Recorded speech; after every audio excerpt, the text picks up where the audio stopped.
Watching the NFL draft last night got me to thinking about the upcoming NBA playoffs because if you remember last year, we had the NFL strike, and it really affected the quality of play in both the preseason and in the opening month of the regular season. And it really enhanced our advantage as gamblers because what happened is that because the coaches didn't have a chance to communicate with the rookies because they didn't have the off-season workouts and get-togethers, because you had that huge, furious burst of free agent activity right after the NFL strike was settled, which immediately went into the beginning of preseason training camps.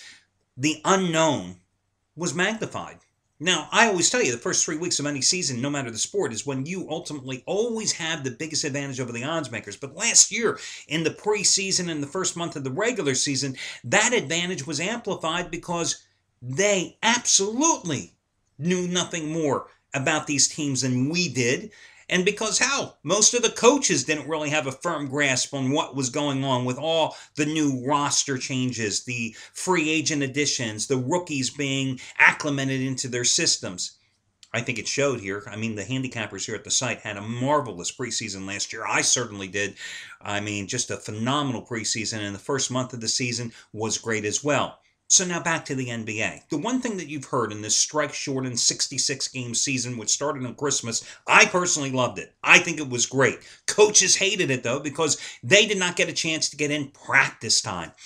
And consequently, I think the defense suffered. I think that offensive sets suffered.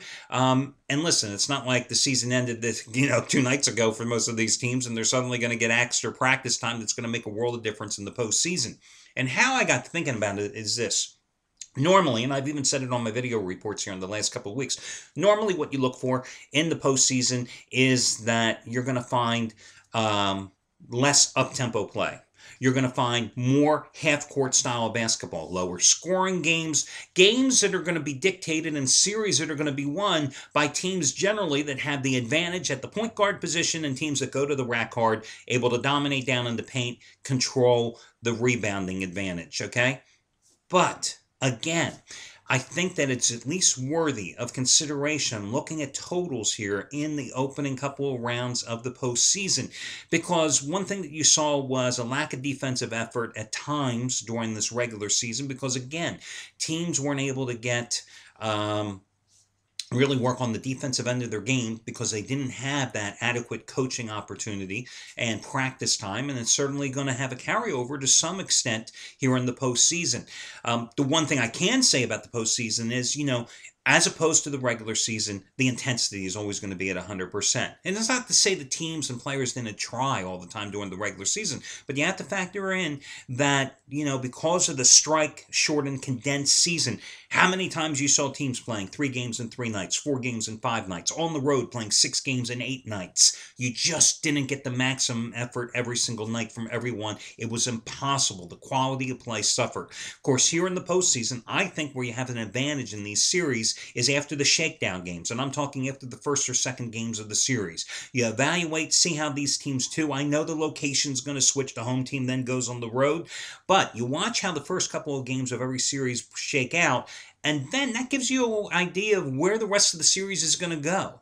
And again, because you have both teams, both putting forth maximum effort, I have always found that games 3, 4, 5, and potentially 6 and 7 of a series are far easier to win than the opening games of any series because, again, you get a chance to evaluate the teams and you get to see the tendencies, and those tendencies are going to stay the same throughout a long series. So, NBA playoffs starting tomorrow. Let's make some money there. It was a great NBA playoff campaign, I know, for me personally last year. Back to baseball for today. We're so far 10-5 start personally with paid picks, and guys, I've got my biggest play going again today. Another one that matches my highest rated play of my entire career. It's another 15-dime release. 10-5 with paid baseball plays so far this season, hitting 3 out of 4 15-dime plays. These are the same 15-dime plays that I'm 29-14 with in the NBA over the past 3 seasons. Just won one 2 nights ago, Wednesday evening, with Denver getting the job done at Oklahoma City. Same 15-dime plays on 47-32 within the NFL over the past 4 years combined. Again, a 15-dime play may not sound big, like a 100-dimer that some handicappers have, but 99% of my plays are rated 5, 10, and 15 dimes. So this is right there at the top of the rating scale for me. And the proof is in the pudding, as the numbers and the records that I just gave you in the various sports certainly backs up the winning percentage. Overall, I've won 16 of the last 25 days coming into this particular contest. So that's what I've got going today. Let's talk about a very, very tough beat in this business. Listen, guys, there is no such thing as good losers. I cannot stand when handicappers or gamblers will try to rationalize a loss that they encountered. Oh, I was on the right side, but it was just a bad outcome. Oh, really? Go explain that when they're not willing to pay you at the cashier's window. You either win or you lose. It's black and white. There is no gray matter. And yesterday, let me tell you something, Anthony Red, what a bittersweet loss. As you know, he was going for 100 dime winner number 5 in a row. And I know this sounds strange. I should be promoting guys that are winning, but listen, we keep it real here, guys, because without honesty, without integrity, we have nothing. If I can tell you the good, I have to tell you the bad. So yesterday, Anthony had his 100 dime winner number 5 in a row. And you know what he's done now since February 1st. I've talked about it enough here on the video reports.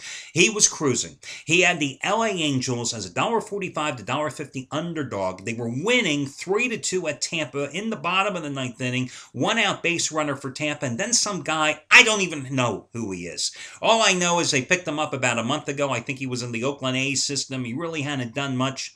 He clubs a 2-run homer, and Tampa Bay wins in the bottom of the 9th inning with 1 out, 4-3.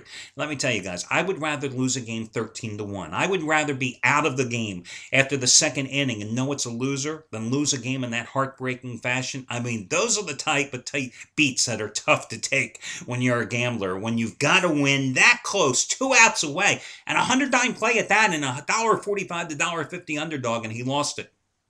I didn't hear from Anthony at all yesterday. I didn't get any text messages from Anthony, and he texts a lot. Interesting texts. We can't usually talk about them.